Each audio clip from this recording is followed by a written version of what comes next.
afternoon, one and all present here.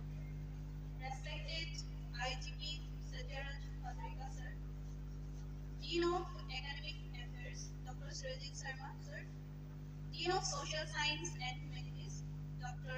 Minakshi Phookan Hazarika ma'am, my colleagues and all my students. It is my immense pleasure and privilege to welcome you all to the inauguration of our motivational talk program. Today, we gather here with open minds and high hopes, ready to be inspired and uplifted on our journey towards personal and academic excellences. At this moment, may I kindly request IGP Satyaraj Hazarika sir to the dais.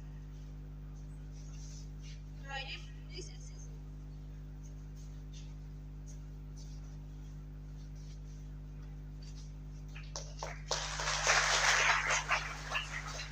I kindly request Dean of Academic Affairs sir, to take his seat to the dais. The Dean of Social Science and Humanities, please welcome to the dais.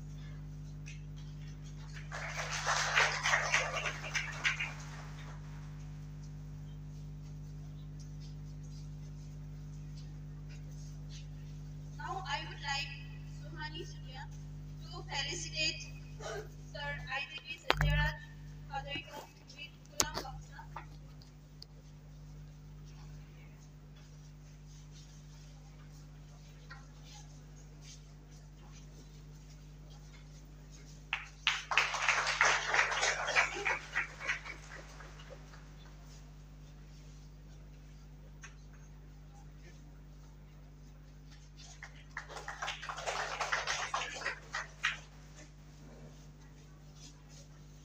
I would like to request Anupati Kundeya to felicitate Dean of Academic Affairs with a Gulam Kamsa.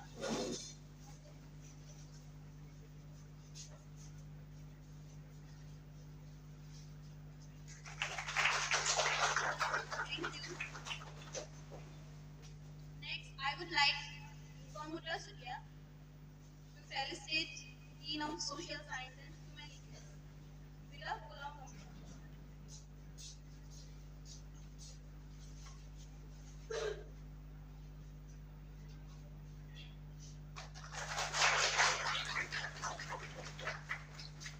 Thank you.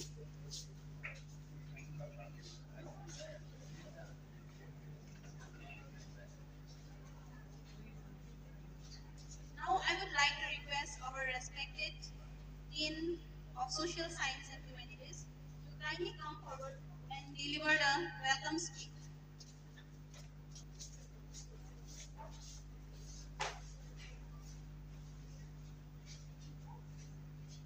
Respected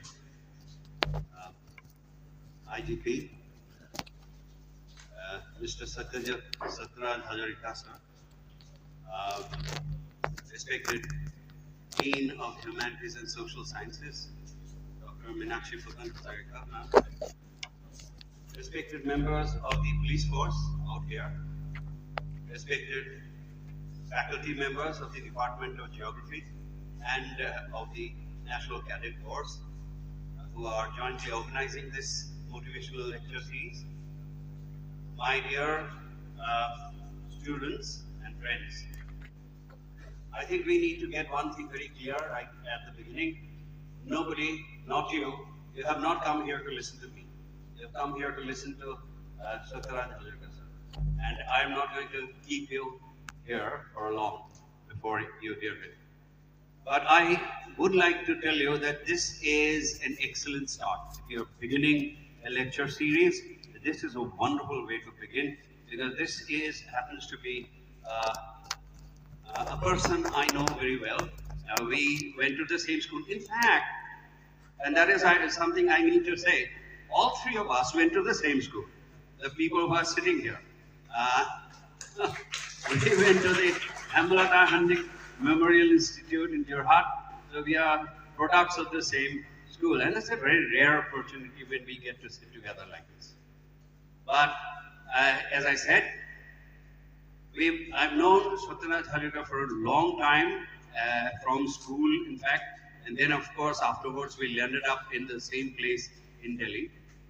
So there, the bonds grew even closer. But he is a rare combination of a fighter as a policeman and a writer. So he is both things. Of course, he is part of a long chain of policemen who are also eminent writers and literateurs in Assam. The list is so long. There was Yamananda Sharma Pathak in the beginning. There was Hiranyakumar Bhattacharya. There was Hare Krishna Deka and Kulodhar Soikia. We have Parthasarthi Mohanda right now. We have Prahantahar Sangmai, right? And of course, Satyaraj Hazarika. We have had such a long list of famous writers who also happen to be policemen. And so it gives me great pleasure to welcome him and everyone else who is out here to this motivational lecture series. And of course, the word motivation is very, very important. Why? Because sociologically, it's supposed to be something. What is motivation? Something that comes from either outside or inside ourselves, which impels us to do something, forces us to do something, which initiates, meaning starts, keeps us moving on in a certain direction to do certain things.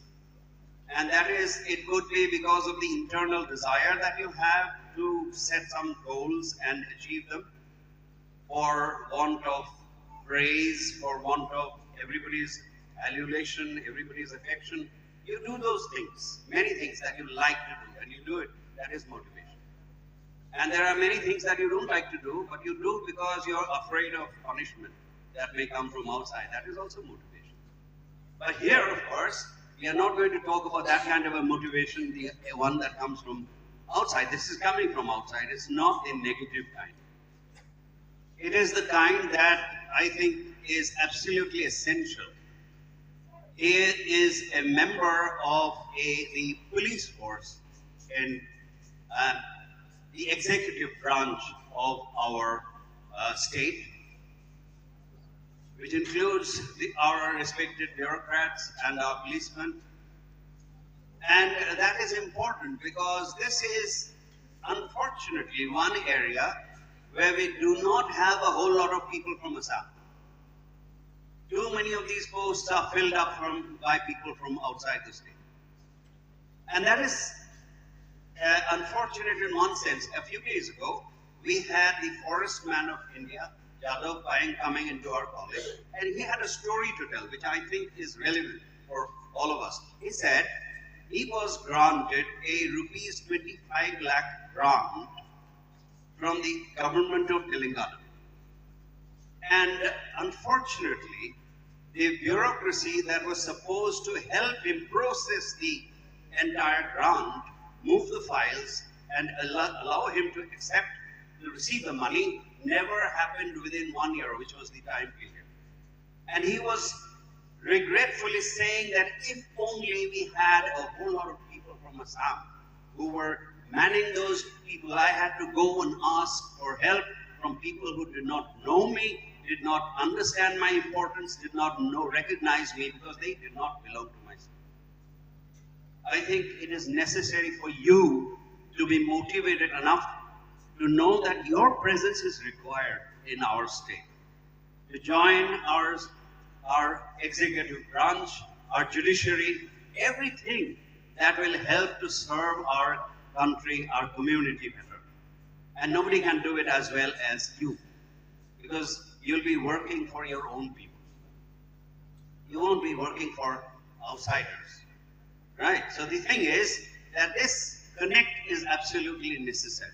This feeling, of course, I'm not saying that people from outside Assam do not feel this sense of belonging. We have had wonderful people who have come in from outside and done work like nobody. We have Ravi Kota, one of the prime examples that we get. Everywhere he went as a civil servant, he endeared himself to the people. And this is always possible. It is always possible if you just have the feeling that I am working for my fellow countrymen, this is the thing. Whatever you do, that should be the motivation. The realization that you are working for your own people and that you need to work for the betterment of your own people. I think that is all that I can say, and I'm sure that this is the line that you are going to also get from Satyaraj Hazarika sir, because he has seen the world as very few people have done. He's written this wonderful book called Black Chrysanthemums, and he's been combating terrorists, rebels. He's been documenting wars and conflict areas that have happened in the past, is happening right now. He knows our society in ways that even I do not understand. So I'm sure that you will be very fortunate to hear him speak, and I welcome him once again. I welcome you all to this occasion, and I thank you very much for allowing me to say this, and I declare this motivational series inaugurated. Thank you.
Because of his engagement in some other institution, and our registered Dr.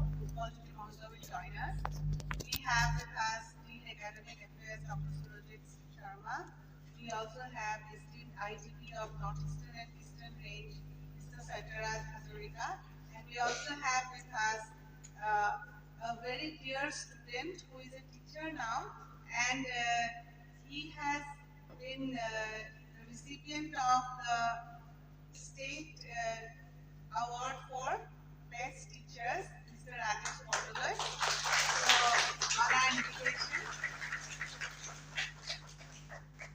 So on our invitation, he has come to this occasion, and he has studied in JP College right from high secondary to class 12, PG, postgraduate, right from high secondary to postgraduate, and we will hear about him later when he will be introduced to you.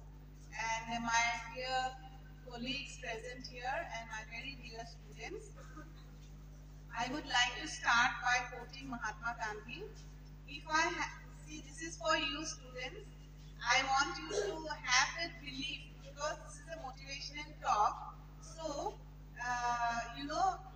we have organized this talk in order to motivate you, in order to, like Surajit Sarma sir has already said, we all need motivation, even we teachers need motivation. So I'm quoting Gandhiji, if I have the belief that I can do it, I shall surely acquire the capacity to do it, even if I may not have it at the beginning. So মোৰ যদি মন আছে কিবা এটা কৰিম বুলি মই পাৰিম প্ৰথমতে হয়তো মোৰ সেই কেপাসিটিটো নাথাকিব পাৰে মোৰ যোগ্যতাটো নাথাকিব পাৰে কিন্তু মোৰ যদি বিশ্বাস আছে তেতিয়াহ'লে মই পাৰিম. So that is what he meant. So we are greatly honored by the presence of our IGP here. He had an illustrious career. He's very brilliant, and you all will be interacting with him after his speech. So our main aim is to motivate you and to reassure your belief in yourself. Manute pariba joakali amar eta impact lecture hoisile on stress management tato pairoe koi ase je we have two minds. One is the conscious mind and one is the subconscious mind. So conscious mind or ami khao pindu kuskaru, but subconscious mind re eta kaam nokore kintu subconscious mind re amar conscious mind all the time influence kore.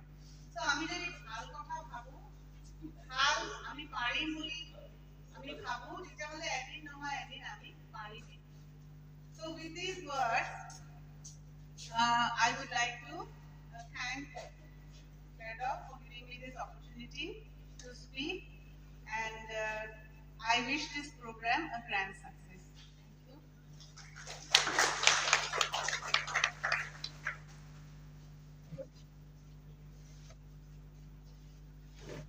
Now, I would like to request Paras Kumar Rajat to introduce Sir Rajesh Bordoloi.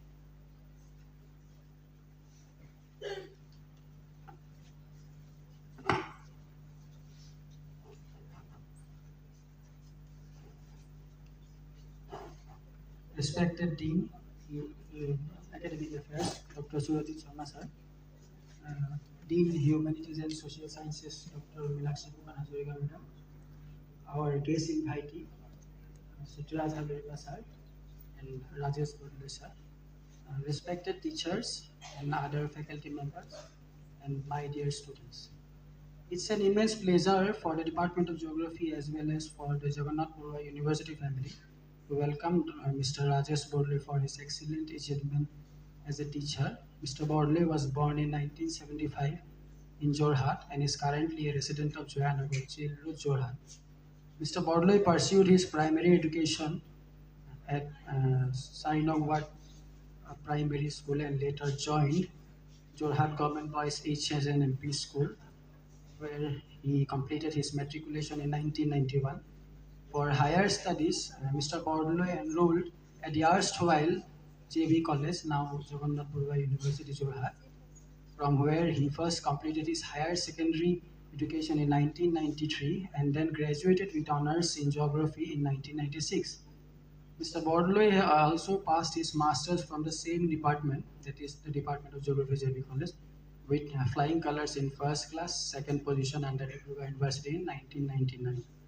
Post-studies, Mr. Bordoloi chose his career as an academician and joined as an assistant teacher at Jorhat Government Girls HS and MP School in 2002, where he served for 5 years up to 2006. In the same year, he moved to Dimapur and joined Namghar HS School, where he served for the next 7 years as the principal of the institution.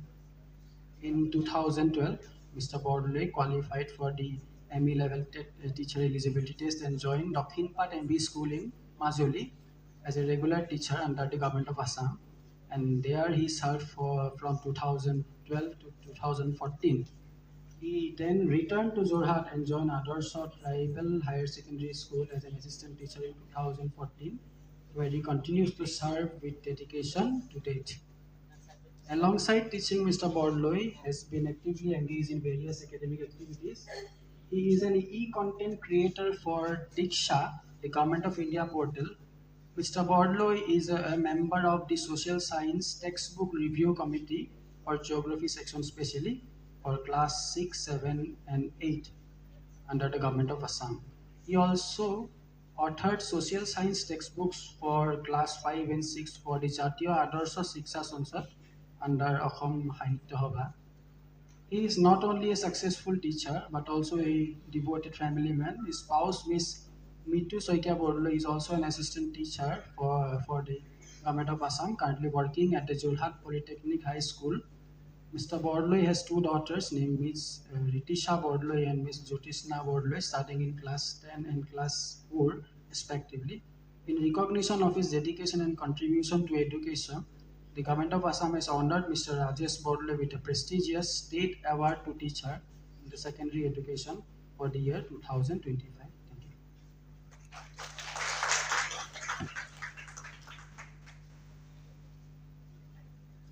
Thank you, Paras. So next, I would like to request Sapna Sonwal to felicitate Sir Rajesh Bordoloi with a Fulam Gamusa.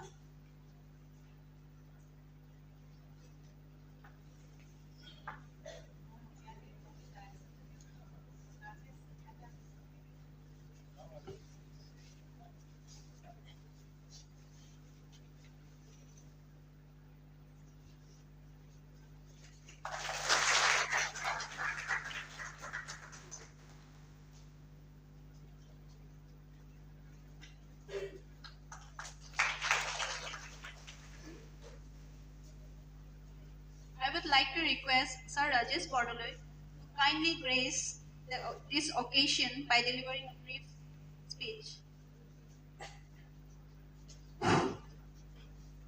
Thank you. Orokhe khub sundor bhabe introduce korile. Moi মোৰ নিজৰ বিষয়ে মই ইমান ধ্যান নাজানো তুমি যিমানখিনি মোক ক'লা থেংক ইউ আৰু বহুত দিনৰ মূৰত শৰ্মা ছাৰৰ ইংলিছ প্ৰনাউন্সিয়েশ্যন নহয় প্ৰনাউন্সিয়েশ্যন শুনিলোঁ আমি প্ৰনাউন্সিয়েশ্যন কৈ থাকোঁ আৰু ছাৰৰ পৰা আমি প্ৰনাউন্সিয়েশ্যন শুনিলোঁ যি কি নহওক আজিৰ এই অভিৰোচন কৰ্মশালা বা সভাত উপস্থিত থকা অতি শ্ৰদ্ধাৰ Satyaraj Hazarika ডাঙৰীয়া মোৰ শিক্ষাগুৰু শৰ্মা ছাৰ ভূগোল বিষয়ত সেই সময়ত আমি প্ৰথমে লগ পাইছিলোঁ বাইদেউ আমি থকা সময়ত জেবি কলেজ এতিয়া জইন কৰিছিলেহি মীনাক্ষী বাইদেউ গৌৰৱদা আছে উপস্থিত ৰিচাৰ্চ স্কলাৰশিপল আছে টিচাৰ্ছ আছে আৰু ছাত্ৰ ছাত্ৰী কলেজত পঢ়ি থকা সময়ত খুব কম কথা কৈছিলোঁ কাৰণ এনেকৈ মিটিঙত থিয় হৈ কথা ক'বলৈ ভয় লাগিছিল আৰু পৰৱৰ্তী সময়ত যিটো চাকৰি কৰিলোঁ সেইটো 5 ঘণ্টাৰ ভিতৰত 4 ঘণ্টাই কথা ক'ব লাগে যি কি নহওক আজি এই মঞ্চৰ পৰাই মই প্ৰথমেই এই মহাবিদ্যালয়ৰ সেই সময়ৰ হেড অফ দি ডিপাৰ্টমেণ্ট আছিলে হৰেণ বৰা ছাৰ তেখেতক মই স্মৰণ কৰিছোঁ প্ৰয়াত হৰেণ বৰা ছাৰ তেখেতক মই স্মৰণ কৰিছোঁ আৰু তেখেতে ভূগোল বিষয়টোক কিদৰে ল'ব লাগে নিজক আৰু ভূগোল বিষয়টোৰ লগত নিজৰ কেনেকৈ সম্পৰ্ক কৰি ৰাখিব লাগে তাৰ বিষয়ে খুব সুন্দৰভাৱে বক্তব্য আগবঢ়াইছিলে আৰু তেতিয়াৰ পৰাই এটা শব্দৰ লগত খুব জড়িত হৈ পৰিছিলোঁ সেইটো হৈছে ইণ্টাৰ ৰিলেশ্যনছ কো ৰিলেশ্যনছ আৰু তাৰ পৰাই এতিয়াও সেই একেখিনি কামেই কৰি আছোঁ স্কুল এণ্ড কমিউনিটি কো relationship between school and community তেতিয়া শিকিছিলোঁ man and environment interrelationship between man and environment মানুহ আৰু পৰিৱেশৰ সম্পৰ্কই হৈছে ভূগোলৰ অধ্যয়নৰ মূল বিষয়বস্তু আৰু পৰৱৰ্তী সময়ত সেই একেটা শব্দই বিদ্যালয়ত পালোগৈ যে বিদ্যালয় আৰু সমাজৰ মাজত গেপটো কমোৱাই হৈছে শিক্ষাৰ মূল উদ্দেশ্য যি কি নহওক প্ৰথমে মই ধন্যবাদ জ্ঞাপন কৰিছোঁ 1999 চনৰ এখন মহাবিদ্যালয় এতিয়া বিশ্ববিদ্যালয় এৰি গৈছিলোঁ আৰু এই মঞ্চত আজি 25-26 বছৰৰ পিছত এইদৰে শিক্ষাগুৰুৰ সন্মুখত তোমালোকৰ আগত আপোনালোকৰ আগত দুআষাৰ বক্তব্য আগবঢ়াব পাৰিছোঁ আৰু মই বিশেষকৈ ভূগোল ডিপাৰ্টমেণ্টক অশেষ ধন্যবাদ জ্ঞাপন কৰিছোঁ আৰু এনেদৰে আনি মোক সম্বোধনা জনোৱাৰ বাবে নেজানো দুই এটা কাম কৰিছোঁ যিকেইটা কাম সম্ভৱতঃ চৰকাৰৰ চকুত পৰিছিল সেইবাবে 2025 বৰ্ষত অসম চৰকাৰৰ শিক্ষা বিভাগৰ তৰফৰ পৰা ৰাজ্যিক শিক্ষকৰ বঁটা পাবলৈ সক্ষম হৈছিলোঁ খুব কম কৰিছোঁ তাকে ভালকৈ কৰিছোঁ মই সেইটোৱে ক'ম যে পিছৰ পৰ্যায়ত আমাৰ খুব সুন্দৰভাৱে সত্যজিৎ হাজৰিকা ছাৰে ক'ব কমকৈ কৰা ভালকৈ কৰা কমকৈ খোৱা ভাল বস্তু খোৱা বন্ধু কমাই ৰাখা, ভাল বন্ধু ৰাখা। কাৰণ কিয় যে when a drops of water falls in the ocean, it has no identity. Same drops of water falls in the petal of the lotus, it will shine like a pearl. মুকুতাৰ দৰে জিলিকি পৰে। জেবি কলেজ, জেবি বিশ্ববিদ্যালয়, পদুমৰ পাহিত পৰা তোমালোক একোটা একোটা মুকুতা, যি পৰৱৰ্তী সময়ত মুকুতা নহয় হীৰাৰ দৰে জিলিকিব লাগিব। আৰু সেই মানসিকতাৰে আগবাঢ়ি যাবা। শুভকামনা থাকিল। আৰু শেষত ক'ম, ভূগোল ডিপাৰ্টমেণ্টৰ আমি কেনেকুৱা আছিলোঁ। বাইদেৱে কৈছে চিনচিয়াৰ আছিলোঁ, কিন্তু তাৰ মাজতেও বদমাছ আছিলোঁ। 1993-94 কথা, এতিয়া 2+1 আছিল। প্ৰথম যেতিয়া বিদ্যালয়ত মেজৰ লৈছিলোঁ, মহাবিদ্যালয়ত মেজৰ লৈছিলোঁ, তেতিয়া প্ৰথমে বাইদেৱে এটা আমাক টেষ্ট পাতিছিল। প্ৰিপেয়াৰ কৰা নাছিলোঁ, একো পঢ়াই নাছিলোঁ। সেইকাৰণে পিছদিনাখন আমি ঠিক কৰিলোঁ যে আমি পৰীক্ষাত নিদিওঁ। কিন্তু আমাতকৈ বেছি চিনচিয়াৰ আছিলে আমাৰ ছোৱালীসকল, তেওঁলোকে কিন্তু পৰীক্ষা দিব। আৰু তাতে এজন আছিল, বাইদেৱে পাহৰিব চাগে নামটো, আমাৰ পলাশ বৰপূজাৰী, সি খুব চিনচিয়াৰ। সি ক'লে যে মই পৰীক্ষা দিম। তেতিয়া বাইদেৱে ক্লাছৰুমত যে দেখিলে যে কোনো নাই, ল'ৰা মাত্ৰ এটাই আছে, তাক সুধিলে যে লগৰবোৰ কি হ'ল। বাইদেউ লগৰবোৰ বাহিৰত ৰৈ আছে, পৰীক্ষা নিদিয়ে, যোৱা এতিয়া মাতি আনাগে। সি বেচেৰা মাতিলে গ'ল। তাক কি কৰিলোঁ গম পোৱা, তাক আমি ধৰি থলোঁ। আমি যদি পৰীক্ষা নিদিওঁ তই দিব নোৱাৰ। আৰু পিছৰ পৰ্যায়ত আটাইতকৈ পানিছমেণ্ট পোৱা ল'ৰাটো হৈছে সি। কাৰণ আমি নিদিওঁ বুলি ধৰি ল'লোঁ, কিন্তু সি বাইদেৱে পঠিওৱা ল'ৰাটো নাহিলে, বাইদেৱে তাক পানিছমেণ্ট দিলে। কিন্তু পিছৰ পৰ্যায়ত অতি শ্ৰদ্ধাৰ আকৌ স্মৰণ কৰিছোঁ, আজি আমাৰ মাজত নাই, হৰেণ বৰা ছাৰে বাইদেউক ক'লে যে ইহঁতক কাইলৈ কাৰণে পৰীক্ষাটো পাতিবৰ কাৰণে ঠিক কৰি দিয়া। আমি গুৰু শিষ্যৰ মাজত এনেধৰণে সম্পৰ্ক ৰাখিছিলোঁ। অকল গুৰু শিষ্যই নহয়, আকৌ আমি ছিনিয়ৰসকলকো আমাৰ ককাই ভাই ৰিলেশ্যনত ৰাখিছিলোঁ। আমাৰ মাজত বহি আছে দীপদা, মই চিনাকি কৰি দিছোঁ অকণমান, আমাৰ ছিনিয়ৰ আছিলে দীপ ৰঞ্জন চেতিয়া, আমাৰ যোৰহাটৰ এজন খুব নামী দামী লয়াৰ্ছ, নিজৰ কাম ক্ষতি কৰি হ'লেও আজি অনুষ্ঠানটো আহিছে। কি হ'ল জানা, আমাৰ মাজত আছিলে শিক্ষক ছাত্ৰৰ মাজত থকা মধুৰ সম্পৰ্ক আৰু ছিনিয়ৰসকলক সন্মান কৰা আৰু ছিনিয়ৰে সৰুসকলক মৰম জচাৰ সেই বান্ধোনটো। আমি ভৱেন্দ্ৰনাথ শইকীয়াৰ মৰমৰ দেউতা পঢ়ি আৱেগিক হোৱা মানুহ, কিন্তু আজিৰ প্ৰজন্মই দেউতাকে মোবাইলত ডাটা পেক যদি ৰিচাৰ্জ কৰি নিদিয়ে তেতিয়া আৱেগিক হোৱা মানুহ। ডিফাৰেন্সটো বুজিলা? সেইবাবে মন আৰু মগজুৰ দুয়োটা সংকুলন কৰি আগবাঢ়িবা, জীৱনত আগবাঢ়িবা। মাত্ৰ তোমালোকক এটাই শেষ বক্তব্য, মই মোৰ বক্তব্য শেষ কৰিম। শেষ কথাই এটা কাহিনী থ্ৰুৱেদি কৈছোঁ, শুনিছা চাগে তোমালোকে। তেতিয়া এবাৰ কি হ'ল, মানে কাজিয়া হ'ল সংখ্যাবোৰৰ মাজত, 1ৰ পৰা 9ৰ মাজৰ সংখ্যাবোৰৰ মাজত দুৰ্ধৰ্ষ কাজিয়া। 9ৰে 8ক এটা চৰ মাৰিলে আৰু 8এ সুধিলে যে মোক চৰটো কিয় মাৰিলা। 9য়ে ক'লে যে মই ডাঙৰ যিহেতু মই মাৰিব পাৰোঁ। 8এও কি কৰিলে, 7ক মাৰিলে। 6ৰে 7ক, 7এ 6ক, 6য়ে 5ক মাৰি মাৰি গৈ লাষ্টত 1 থাকিলে। সেই 1টো কোন গম পোৱা নাপাব? এই 1টো হৈছে জেবি বিশ্ববিদ্যালয়ৰ ভূগোল বিষয়ৰ ছাত্ৰ ছাত্ৰীসকল। সি কাক মাৰিব? সি কি কৰিলে, 0 হৈ আছে, 0টো কোনো ভেলুৱেই নাই, এই 0টোক লগত লৈ পিছত বহুৱাই দিলে। কি হ'ল, 10 হৈ পৰিলে। আমি জেবি কলেজৰ ভূগোল বিষয়ৰ ছাত্ৰ ছাত্ৰীবোৰ তেনেকৈ গঢ় লৈ উঠা। আমি কাকো দিগদাৰ নকৰোঁ, কিন্তু আমি প্ৰয়োজনত আমি কিন্তু নিজে ডাঙৰো হ'ব পাৰোঁ। আৰু সকলোকে লগত লৈ কাম কৰা আমি জেবি কলেজৰ ভূগোল বিভাগৰ ছাত্ৰ ছাত্ৰী সকলোকে শুভেচ্ছা জ্ঞাপন কৰিলোঁ। আৰু মই অন্তৰকৰণে ধন্যবাদ জ্ঞাপন কৰিছোঁ মোক ইয়ালৈ মাতি দুআষাৰ বক্তব্য ৰাখিবৰ বাবে সুবিধা দিয়াৰ বাবে, আৰু এইদৰে সকলোৰে আগত চিনাকি কৰি দিয়াৰ বাবে। 2-এগৰাকী মোৰ ষ্টুডেণ্টো আছে, সকলোলৈকে শুভেচ্ছা জ্ঞাপন কৰিছোঁ। আৰু অনাগত দিনবোৰ সকলোৰে ভাল হওক, সুখী হোৱা। আজিকালি ডাঙৰ কনচেপ্টটো হৈছে সুখী হোৱা। পইচাটো চবেই ঘটে, সুখী হ'বলৈ চেষ্টা কৰা।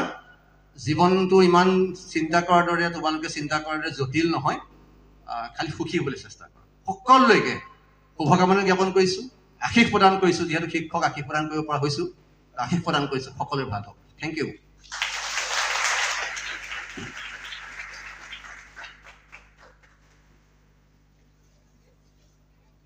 Thank you, sir, for the wonderful speech. As the saying goes, the art of communication is the language of leadership. Motivational talks have the power not just to inform, but to ignite passion, spark creativity, and provide a new lens through which we view our life's challenges and ambition. We are truly honored to have amongst us IGP Sir Satyaraj Hazarika, whose remarkable achievement and personal journey are a testament to the transformative strength of perseverance, discipline, and positive action. Before we proceed, let my colleague Shamali Sharma introduce our speaker.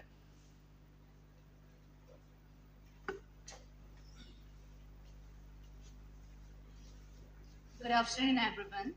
I feel honored to introduce the speaker of the day. We are honored to welcome Mr. Satyaraj Hazarika, the current Inspector General of Police for the Northeastern and Eastern Ranges of India. With a distinguished career in law enforcement, Mr. Hazarika brings with him a wealth of experience and insight. He began his academic journey at Hemlanta Hendik Memorial Institute, completing his schooling in 1984, and went on to finish his higher secondary education at then JB College in 1986. He later pursued a bachelor's degree in English honors from St. Edmund's College, Shillong, graduating in 1989.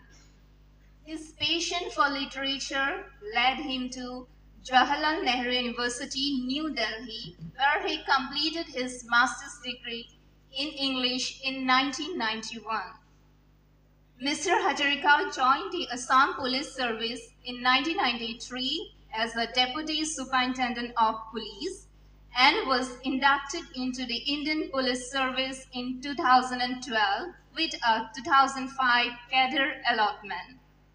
In addition to his professional achievements, Mr. Hazarika has contributed thought-provoking articles on security issues in Kurukshetra and Mewar University Journal.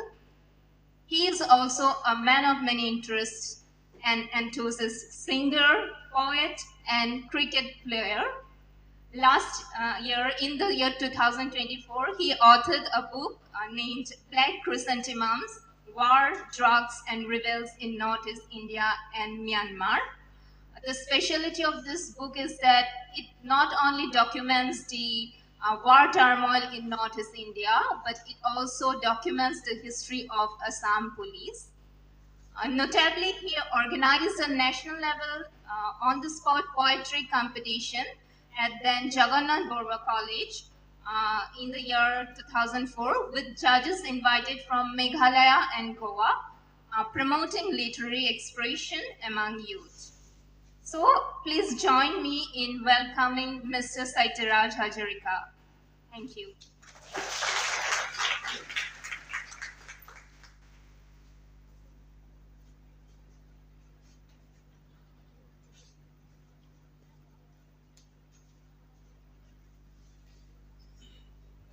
Without further late, it is my great privilege to invite Sir to commence his motivational talk.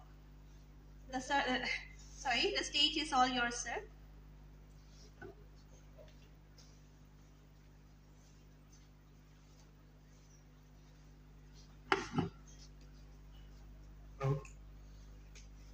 আজি সভাত উপস্থিত মোৰ senior MLA Surajit Sarma sir,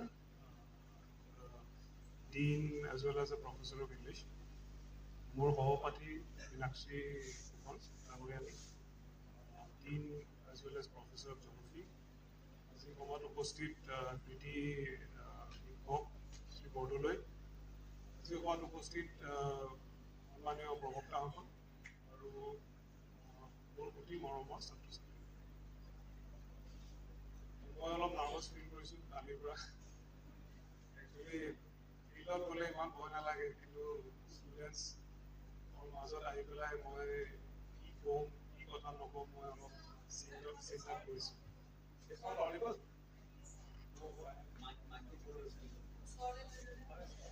Hello, is it audible now? I thought you heard the first voice. Dekhiye sunile sage apne. Okay. And thank you for the anchor and the introducer for telling a few words about me. I before my metric pass korilu, moi JB college 86 join korilu. Moi science ot asilu. এতিয়া night college আছিলে, মোৰ marks অলপ বেয়া আছিলে, মই তেতিয়া night কলেজত আহিলোঁ। আৰু কিন্তু মই আই থেংক দ্য মেনেজমেণ্ট, সেই এটমছফিয়াৰটো চালোঁ। আৰু আমাক ক'লে যে প্ৰথম 10টা মানে একাডেমিকেলি ভাল হ'লে ফাৰ্ষ্ট ইয়েৰ 8 আহিব পাৰিব। So' I got into the day section. এতিয়া মোৰ লগৰ বহুতখিনি আছিলে, সিহঁত ডক্টৰ, মোৰ ভাল লাগিলে, দুটা মই চালোঁ। যেনেকৈ আনষ্ট্ৰাকচাৰ্ড পঢ়াখিনি সন্ধিয়া কেনেকৈ হয়। মোৰ ইংলিছৰ প্ৰতি অলপ দুৰ্বলতা বেছি আছিলে। ছায়েন্সত মই কেমিষ্ট্ৰি ভাল পাইছিলোঁ, কিন্তু কেমিষ্ট্ৰি মোৰ ভাল পাৰ্চেণ্ট থকাৰ পিছত মই ইংলিছতে বেছি মন দিওঁ। মোৰ তেতিয়া শিক্ষাগুৰু আছিলে ডক্টৰ শৰ্মা ছাৰ, তেখেত CDB কলেজ তিয়কৰ তেখেত ইংৰাজী প্ৰিন্সিপাল আছিলে। গতিকে তেওঁৰ ওচৰতে মই সৰুৰ পৰা অলপ ইংৰাজী প্ৰেক্টিছ কৰিছিলোঁ। কৰি পেলাই এটা এনেই মোৰ দুৰ্বলতা আহিলে, ছায়েন্স পঢ়িছিলোঁ, ডক্টৰ ইঞ্জিনিয়াৰ কিবা এটা বনিম বুলি ভাবি পেলাই পঢ়িলোঁ, কিন্তু সেইটো মানে বৰ আকৰ্ষিত নকৰিলে। ইংৰাজী মাৰ্কছ মোৰ হায়াৰ ছেকেণ্ডেৰী, তেতিয়া আমি প্ৰথম হায়াৰ ছেকেণ্ডেৰী বেটছ JB কলেজৰ, আমাৰ তাৰ আগতে প্ৰি ইউনিভাৰ্চিটি বুলি কৈছিলে। তেতিয়া মই ইংলিছত মাৰ্কছ ভাল হ'ল, ছেকেণ্ড ডিভিজনেই পালোঁ আকৌ as usual. I am very average student, nothing academically very exceptional about me. তো মই তেতিয়া ছেইণ্ট এডভান্স কলেজত মই চিট পালোঁ সেই ইংলিছৰ মাৰ্কছকেইটাৰ কাৰণে। তাৰপিছত তাত অৱশ্যে অকণমান পৰিৱেশটো বদলি গ'ল। তাতে যিকেইজন প্ৰফেচাৰ আছিলে ইংৰাজী, তেওঁলোকে অকণমান আমাক গাইড কৰিলে। অন্যান্য শংকৰ গুহা আছিলে আৰু দাস আছিলে, তেখেতে লাষ্টত আই থিংক গড কাষ্টমছ পাইছিলে। তো য়াং প্ৰফেচাৰবিলাক য়াং আছিলে আৰু আনএজিউমিং আছিলে। যাতে আমি কিবা থাকিলে কওঁ পইট্ৰি ছেশ্যন, আমি এনেকৈ poetry session Sunday poetry session কৰোঁ। তো এইটো কাৰণে মোৰ কাৰণে অকণমান এটা বহুত আকৰ্ষণ হৈ গৈছিলে লেখা মেলা প্ৰতি, বা এনেকুৱা এটা লিটাৰী চাৰ্কলত বিলং কৰিবৰ কাৰণে মন গৈছিলে চাগে মোৰ। তো সেইখিনি মই তাতে পাইছিলোঁ। শ্বিলঙত থকা সময়খিনিত হিষ্ট্ৰীত মোৰ অকণমান মাৰ্কছ ভাল আছিলে, যদিও মই ছায়েন্সৰ পৰা গৈছিলোঁ, অলপ লেখা মেলা কৰি থাকোঁ। তো তেখেতৰ HOD আছিলে মিষ্টাৰ ভট্টাচাৰ্যী ছাৰ। ভট্টাচাৰ্যীয়ে ছাৰে ক'লে তুমি হিষ্ট্ৰীত অনাৰ্ছ লোৱা। মই ক'লোঁ নহয় ছাৰ, মই ইংলিছতে লওঁ। ইংলিছত আমাৰ 4জন সহপাঠী, তেওঁলোকৰ লগত ইংৰাজীতে অনাৰ্ছ ল'লোঁ।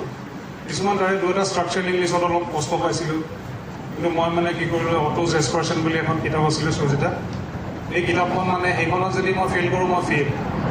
তো মই অটোজ এক্সপাৰ্চনৰ কিতাপখন মানে 15 পৰা 15লৈকে লিখিলোঁ, এতিয়া সময়ত মই লিখি থাকোঁ।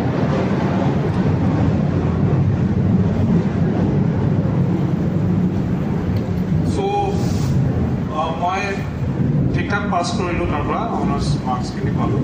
পাই পেলাই মই একচুৱেলি টাটা ইনষ্টিটিউট ছ'চিয়েল ছায়েন্সেছত গৈছিলোঁ, তাত মেনেজমেণ্ট শিক্ষা গ্ৰহণ কৰিবলৈ। তাত অলপ মোৰ নিজৰো ভুল হ'ল, মই যোনটো এক্সাম আছিলে ৰিটেনটো পাছ কৰিলোঁ, গ্ৰুপ ডিছকাশ্যনো পাছ কৰিলোঁ। তাৰ টপিকটো আছিলে should student join in politics. এতিয়া IGP চৰকাৰ আছিলে, গতিকে মই মোৰ নিজৰ পইণ্টখিনি ভালকৈ ক'ব পাৰিছিলোঁ যে হয় ষ্টুডেণ্টছে জইন কৰিব লাগে পলিটিক্স। আমাৰ অসমতে প্ৰফুল্ল মহন্ত ছাৰে তেতিয়া চৰকাৰ গঠন কৰিছে, গতিকে মোৰ ষ্ট্ৰংটো খুব ভাল হ'ল। সেইকাৰণে মই গ্ৰুপ ডিছকাশ্যন পালোঁ। পিছত মই ইণ্টাৰভিউত অলপ ড্ৰেছ পাতি মই জিন্স পিন্ধি গ'লোঁ, মই গম নাপাওঁ, চাইছোঁ, মই পাছ কৰিছোঁ। ক'লে তোমাৰ ইণ্টাৰভিউ আছে, লগে লগে সোমালোঁ, জিন্স আৰু টি চাৰ্টত তেনেকৈ নহয়। চ' আই থিংক সেইটো এটা পইণ্ট হ'ব পাৰে বা মোৰ এটা প্ৰশ্ন আছে অলপ খেলি মেলি হ'ল মই ঘূৰি আহিলোঁ বম্বেৰ পৰা ঘূৰি অহাৰ পিছত মই JNU ইণ্টাৰভিউ দিছিলোঁ সেইটোতো মই নাপাম বুলি ভাবিছিলোঁ আকৌ ভাবিছোঁ শ্বিলঙতে আকৌ পঢ়িব লাগিব MA অলপ মনটো বেয়া লাগিছে তাৰপিছত মই তেতিয়া কলিং লেটাৰ এখন পালোঁ JNUত মই পালোঁ 17টা ছিট আছিলে তাৰ মাজত মই পালোঁ মই ভবা নাই লিখি আহিছোঁ এণ্ট্ৰেঞ্চখন লিখি আহিছোঁ বহুত আৰু কি নাই তো পালোঁ তাত পাই পেলাই মোৰ পেশ্যনটো আছিলে আকৌ বা ক্ৰিকেট নতুন পেশ্যন এটা হ'ল আকৌ ক্ৰিকেটত মই তেতিয়া ক্লাছ কৰোঁ কপিল কাপুৰ বুলি আছিলে মীনাক্ষী মুখাৰ্জী আছিলে তেওঁলোক বহুত ফেমাছ হয় ইণ্ডিয়াতে মীনাক্ষী মুখাৰ্জী কপিল কাপুৰ তেওঁলোকৰ ক্লাছবিলাক কৰোঁ অলপ JNU পৰিৱেশটো অলপ বেলেগ আছিলে তাতে আমাক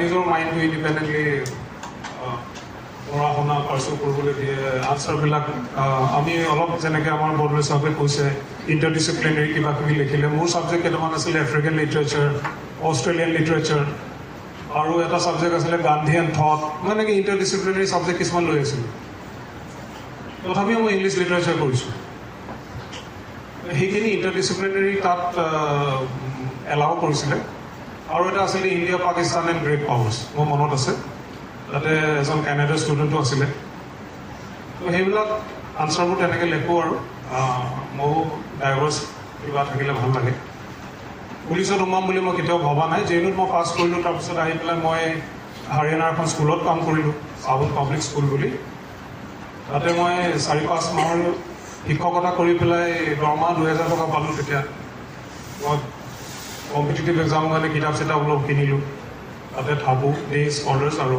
ল'ৰাৰ স্কুল তাতে কুইজ চুইজ কৰোঁ ভাল লাগে মোৰ পঢ়াও হৈ থাকে আৰু পৰিৱেশ দেখিলোঁ তাতে দেখিলোঁ যে চাউন পাব্লিক স্কুলত ল'ৰাবিলাকক ৰাতিপুৱা এখন Times of India newspaper দি যায় ক্লাছ 7-6-7 ল'ৰাবিলাক মই দেখি আচৰিত হওঁ আমাৰ ইয়াততো এইটো পৰিৱেশ নাই মই ভাবোঁ কেনেকৈ মেণ্টেল গ্ৰ'থবিলাক তেওঁলোকৰ কেলেই নহ'ব আমি ডিষ্ট্ৰিক্ট লাইব্ৰেৰীত গৈ পেলাই পেপাৰ পঢ়োঁ ঘৰতো ইমান পেপাৰ লোৱা অভ্যাস নাই অসমীয়া মধ্যবিত্তি মই বিলং কৰোঁ গতিকে আমাৰ সেই লাইব্ৰেৰীটোৱে বহুত ইম্পৰ্টেণ্ট আছিলে তেতিয়া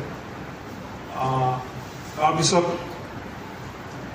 এই স্কুলৰ পৰা ভাবিলোঁ মই বেলেগ জব কাৰণে মই অফাৰ পাইছিলোঁ যেনেকৈ তেতিয়া ৱেলকাম গ্ৰুপ আছিলে এতিয়া মৰিচাৰিতে তাতে মই মেনেজমেণ্ট ট্ৰেইনিং হিচাপে ডাইৰেক্টে পাইছিলোঁ আজিকালিতো তেনেকৈ নহ'ব আজিকালি হোটেল মেনেজমেণ্ট কৰিব লাগিব মই ভাবিলোঁ মোৰ ভেলু ছিষ্টেমৰ লগত সেইটো অলপ ক্লেছ কৰিব নেকি কিনো আৰু জেনেৰেল মেনেজাৰ বনিম হোটেলৰ মেনেজাৰ বনিম এনেকৈ ভাবি পেলাই মই ভাবিলোঁ নাই স্কুলতে ঠিক আছে তাৰপিছত তেনেকুৱাতে আকৌ অসমত 1991ত হেৰি ওলালে এই বহুত দিন মানে APSC বন্ধ হৈ আছিল PSP CSP লোৱা এইবিলাক পুলিচত মোৰ এনেই অলপ মন আছিলে আছে নাই মানে জব এটা লাগে আৰু মই ইমান ভবা নাই পুলিচ চলিছিলোঁ আৰু তেতিয়া মই এনেই ক্ৰিকেটে খেলি থাকোঁ ইউনিভাৰ্চিটি মই অপেনিং বলিং কৰোঁতে মোৰ বহুত কষ্ট হয় জিম যাওঁ ক্লাছৰ মাজে আবেলিতো সদায় মই জিমতে থাকোঁ আৰু বলিং কৰোঁ নতুন বল এটা মই কাৰণে বল কৰি থাকোঁ ৰেলীত বহুত কম্পিটিটিভ বহুত ফাষ্ট দিব লাগিব নহ'লে তোমাক টিমত নল'ব I was the opening bowler জিম সেইটোৰ পৰা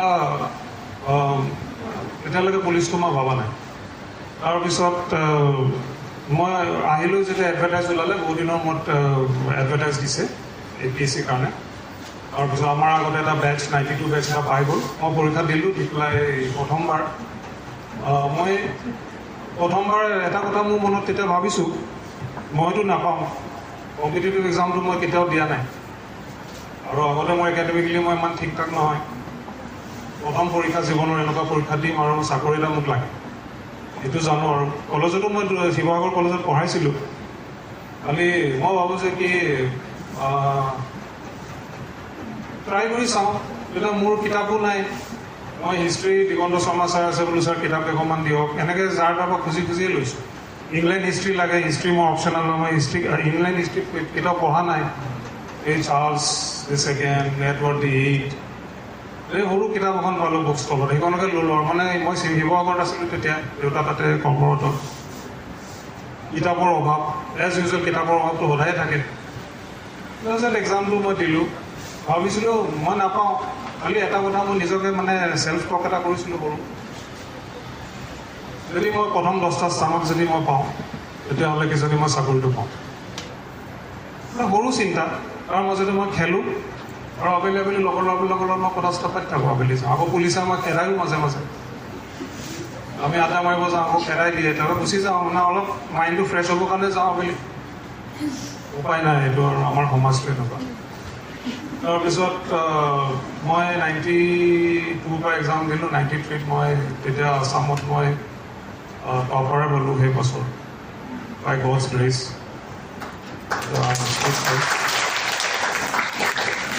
দেট ৱাজ নট ইম্পৰ্টেণ্ট মোৰ ৰিজাল্টটো মোৰ কাৰণে ইমান ইম্পৰ্টেণ্ট নাছিলে এইটো প্ৰফেচনেল জবত মই সোমাই আছোঁ তাত এই পঢ়া শুনা এইবিলাক ইমান হয়তো পিছলৈ ইমান কামত নাহিব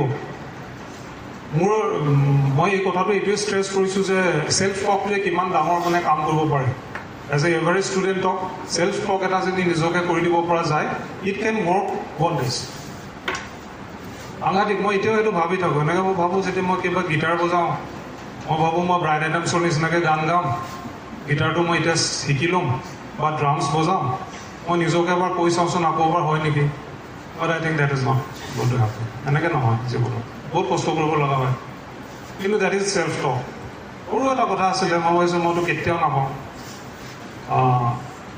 then the journey started in police in 1993 মই দেৰগাঁৱত আহিলোঁ ইউনিভাৰ্চিটিৰ পৰা দেৰগাঁৱত পুলিচ ট্ৰেইনিং কলেজ আছিলে এতিয়া লাচিত বৰফুকন একাডেমি হ'ল তেতিয়া আমি কলেজত আহিলোঁ লাইট চাইট নাথাকে টৰ্চ লাইট মাৰি কেতিয়াবা এইবিলাক আমাৰ ফিজিকেল এক্সাৰচাইজ হয় ফিজিকেলখিনি মই টান নাপাইছিলোঁ কেলৈ মই আগতে খুব খেলোঁ মোৰ কাৰণে মানে এইখিনি ফিজিকেল আৰামছে মই কৰি লওঁ মোৰ লগৰবিলাকৰ পিছত মই আকৌ দৌৰোঁ আহি পেলাই কিবা কিবি এক্সাৰচাইজ কৰাৰ পিছত আকৌ দৌৰি থাকোঁ কেতিয়াবা বেডমিণ্টন খেলোঁ আবেলি গৈ পেলাই মই ভাবিছোঁ এইটো পাৰ্ট অফ লাইফ আৰু জব পেশ্যন মিলি পেলাই কিবা এটা হ'ব আৰু লাষ্টত গৈ মই কেৰিয়াৰ প্ৰস্পেক্টটো ইমান নাজানো যে APSৰ পৰা গৈ পেলাই IPS হয় বা কাৰেণ্ট পষ্ট ডেজিগনেশ্যন মই ভবা নাই এই সময়ত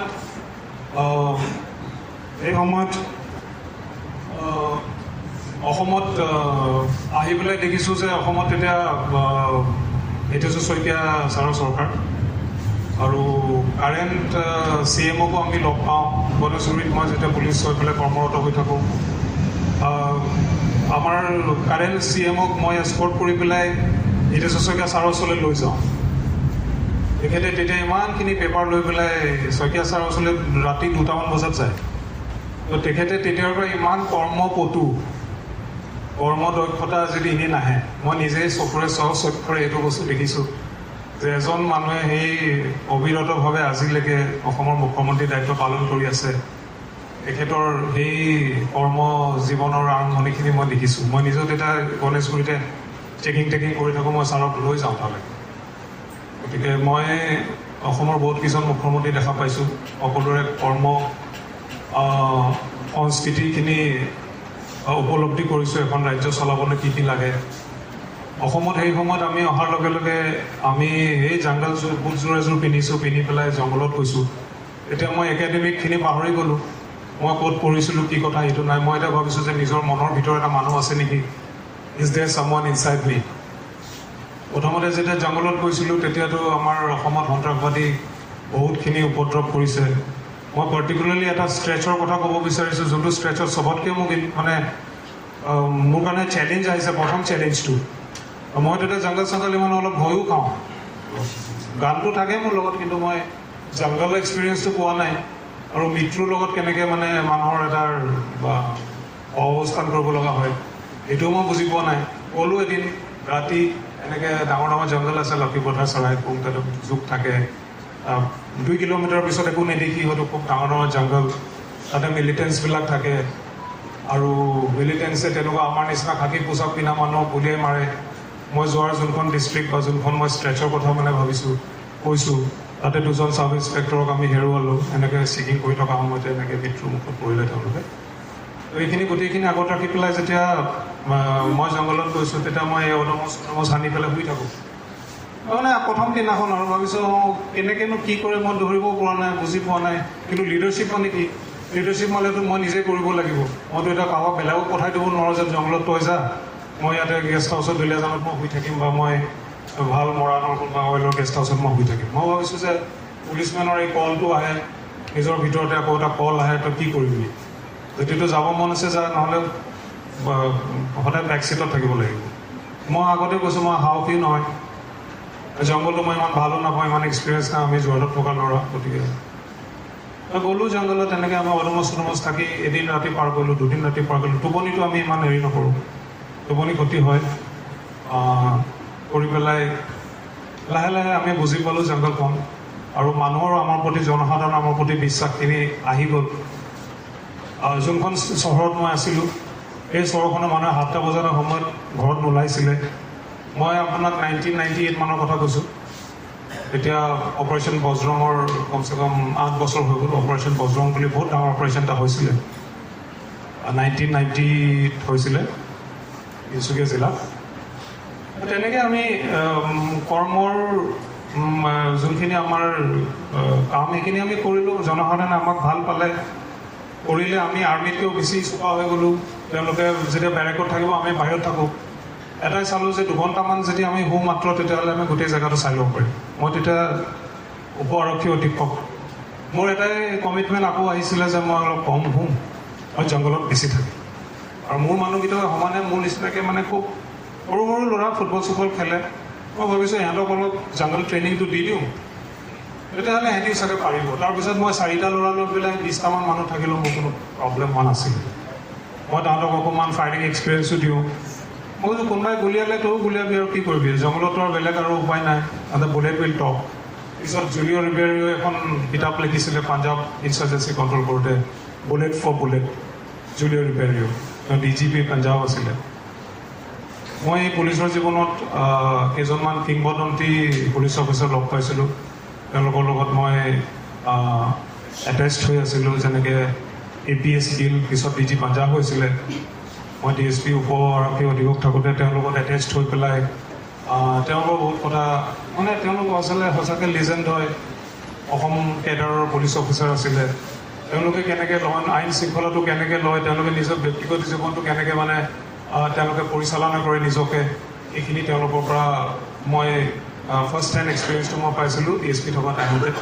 পিছত মই বহুতকেইজন DGP পালোঁ, যাৰ লগত মই অসম আন্দোলনৰ কিছুমান গুৰুত্বপূৰ্ণ কথা মোৰ পিছত হয়তো একাডেমিক কিতাপত সন্নিৱিষ্ট হ'ব।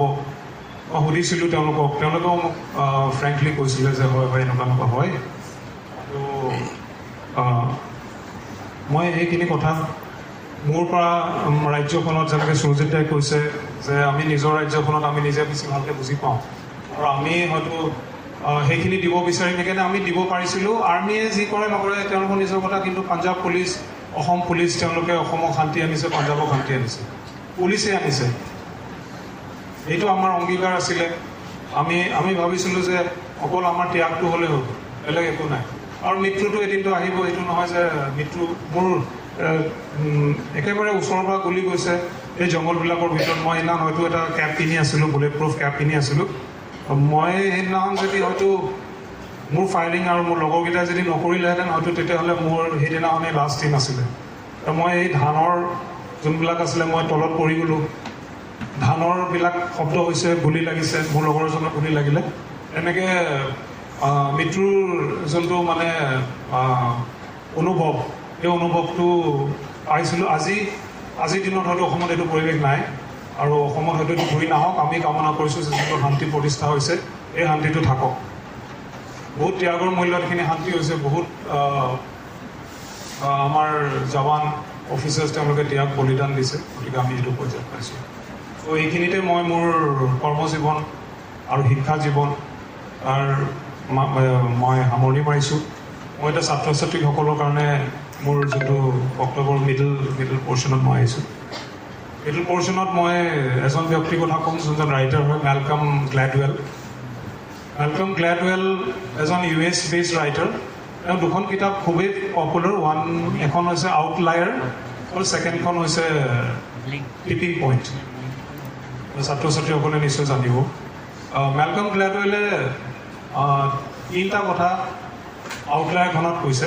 নম্বৰ 1, যে আমি খুব ভাল হ'বলৈ হ'লে, খুব এটা স্পেক্টেকুলাৰ ৰিজাল্ট হ'বলৈ হ'লে, এটা হৈছে লাকি অপৰচুনিটি।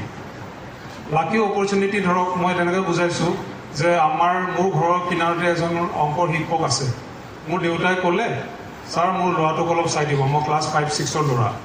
ত' মই আবেলি স্কুলৰ পৰা আহি পেলাই মই অলপ অংক 40টা 30টা অংক মই প্ৰেক্টিছ কৰোঁ তো মোৰ নম্বৰ 1 লাকি অপৰচুনিটি নম্বৰ 2 কালচাৰেল লিগেচিজ কালচাৰেল লিগেচিজটো হৈছে কি মোৰ ঘৰখনতে পঢ়া মোৰ মা শিক্ষয়িত্ৰী হয় মোৰ দেউতা কলেজৰ প্ৰফেচৰ গতিকে মোৰ এটা লিগেচি আছে কালচাৰ ঘৰখনতে পঢ়া পৰিৱেশ কিতাপ আছে লাইব্ৰেৰী আছে কিবা কিবি আছে তো ছেকেণ্ডটো সেইটো গতিকে অট'মেটিকেলি মই ছাৰৰ ওচৰত যিখিনি শিকি আহিলোঁ সেইখিনি আকৌ মোৰ মায়ে হয়তো শুধৰাই দিলে এটা দুটা বোলেতো আৰু অংক কৰ তো নম্বৰ 2 নম্বৰ 3টো হৈছে এনভাইৰমেণ্টেল ফেক্টৰ্ছ আমি যোনডোখৰ জেগাত যোৱাটোত বাস কৰোঁ সেই জেগাখিনি চাগে খুব শান্তি আছে কোনো আমাৰ ওচৰ চুবুৰীয়াসকলে খুব চিঞৰ বাখৰ নকৰে গতিকে মোৰ এটা অভাৰঅল ডেভেলপমেণ্ট এটা হৈ আছে মোৰ সহপাঠীসকলে হয়তো নাজানে এই 3টা মেলকম গ্লেডৱেলে কৈছে যে এইকেইটা খুবেই দৰকাৰী আৰু এটা ছাকচেছ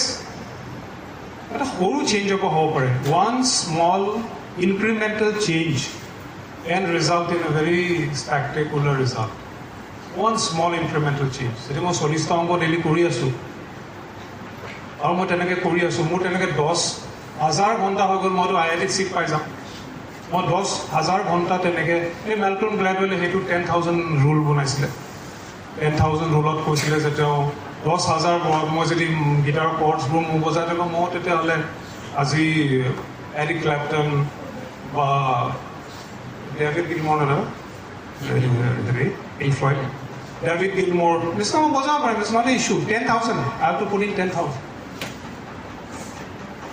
ইংৰাজীত তেনেকৈ মই এখন এছে লিখিছিলোঁ সদায় মই ছায়েন্সৰ ষ্টুডেণ্ট হৈ পেলাই ডেইলি মোৰ কি মনত ভুল এটা সোমাই গৈছিলে মই সদায় এখন এছে লিখোঁ তো সেই মই ভাবোঁ কি মোৰ 89ৰ পৰা 86 to 91 মই যোনটো APSC দিলোঁ 86ত মই JB কলেজৰ ছাত্ৰ 91ত মই JNUত পঢ়া সাং কৰিছোঁ 5 বছৰ মই খেলিছোঁ গান গাইছোঁ কৰিছোঁ মই কিমান পঢ়িলোঁ একো পঢ়া নাই কিন্তু চাগে মই অকণমান ইনক্ৰিমেণ্টেল চেঞ্জ 5 বছৰত ষ্ট্ৰেচ কৰিলোঁ I think that has given me that competitive edge এই এজটো মোক দিলে এই বস্তুটোৱে so' I think that is important এইটো মেলকম গ্লেডৱেলে কৈছিলে আৰু মেলকম গ্লেডৱেলৰ ছেকেণ্ডখন কিতাপ টিপিং পইণ্ট হৈছে কি সেইটোৱে টিপিং পইণ্ট মানে there comes a time যেতিয়া আপোনাৰ সেই স্মল ইনক্ৰিমেণ্টেল চেঞ্জটোৱে আপোনালোকৰ কম্পিটিটৰ্ছবিলাকৰ ঢুকি নোপোৱা অৱস্থালৈ লৈ গুচি যাব এইটো টিপিং পইণ্ট এতিয়া যেনেকৈ গ্ৰীণলেণ্ডৰ যেতিয়া আণ্টাৰ্কটিকা মাছটো পৰিছে আমাৰ ক্লাইমেট চেঞ্জ কিমান হৈ গৈছে গোলকীয় উষ্ণতাটো বাঢ়ি গৈছে অকণমান চেঞ্জ হৈছে so' that is the tipping point আমাৰ তেনেকৈ ব্যক্তিগত জীৱনত মই আগতে কৈছোঁ আমাৰ বহুত অসুবিধা থাকে মোৰো কিতাপ নাই মই সুৰজিত দাদাৰ পৰা কিতাপ লওঁ গোটেইকেইজন প্ৰফেচাৰ আজি শান্তনু পূজাৰী আছে তেখেতৰ দেউতাক আছিলে শান্তনু পূজাৰী মোৰ সহপাঠী তেওঁৰ দেউতাক হিষ্ট্ৰীত আছিলে যোৰহাট কলেজত মই ছাৰৰ পৰা লাষ্ট মুহূৰ্তত কিছুমান কিতাপ লৈছোঁ মোৰ কিতাপ নাই মানে there is always I think I am at some kind of a disadvantage of that in my life and that is the beauty of it আজি মই আমাৰ অফিচৰ সহপাঠীসকলক মই মানে আপোনালোকক এড্ৰেছ কৰিব অহাৰ আগতে মই অলপ নাৰ্ভাছ ফিল কৰিছোঁ দুকাপ কফিও খালোঁ ব্লেক কফি খালোঁ মই এতিয়া কৈছোঁ কি ক'ম মানে গ্লেডৱেল এইবিলাক মোৰ মাথাত হৈছে যে চাম প্ৰেজেণ্টেশ্যনটো দিব লাগিব এনেকৈ হ'ব নহ'লে তাৰপিছত মই এটা কৈ আছোঁ যে এজন জেনেৰেল আছিলে মই কহিমা বৰ্ষণ কৈছোঁ this is general slim British general যেতিয়া তেওঁ 1942 চনত যেতিয়া জাপানে বাৰ্মাখন তেওঁলোকৰ হাতৰ পৰা লৈ ল'লে ব্ৰিটেইনৰ গোটেই আৰ্মিটো ধূলিচাপ কৰি দিলে জেনেৰেল স্লিমৰ এইটো 14 আৰ্মি ফৰগটেন আৰ্মি বুলি কয় এতিয়া সুৰজিত দাৰ লগত বহি থাকোঁতে মোক কৈছে যে তুমি অলপ সেইটো লিখিছা কিন্তু উৎপল বৰপূজাৰীয়ে এখন চিনেমা বনাইছে মোৰ বিৰাট মন আছিলে চিনেমা বনাবলৈ neither have the money or the time এইটো মোৰ পাছ হ'ব গতিকে উৎপল বৰপূজাৰীয়ে এইটো বহুত ভাল কাম কৰিলে এখন বহুত ডাঙৰ যুদ্ধ এখন ডকুমেণ্ট কৰিলে ব্ৰিটেইনে নিজেই কৈছে যে তেওঁলোকে এনেকুৱা ডাঙৰ যুদ্ধ কৰা নাই নৰ্মেণ্ডি লেণ্ডিং য'ত allied army British army American আৰ্মিয়ে যেতিয়া হিটলাৰৰ আৰ্মিখিনিক সেই বীজখনত হৰুৱাইছিলে এই যুদ্ধখনতকৈও এইখন যুদ্ধ সেইকাৰণে টাৰ্ণিং পইণ্ট আছিলে হিটলাৰ চেছ যেতিয়া ফ্ৰেঞ্চখন উদ্ধাৰ কৰি ল'লে এতিয়া হিটলাৰৰ অন্তিম দিন আহি গৈছে কিন্তু সেই যুদ্ধখনতকৈও এই আমাৰ কহিমা যুদ্ধখন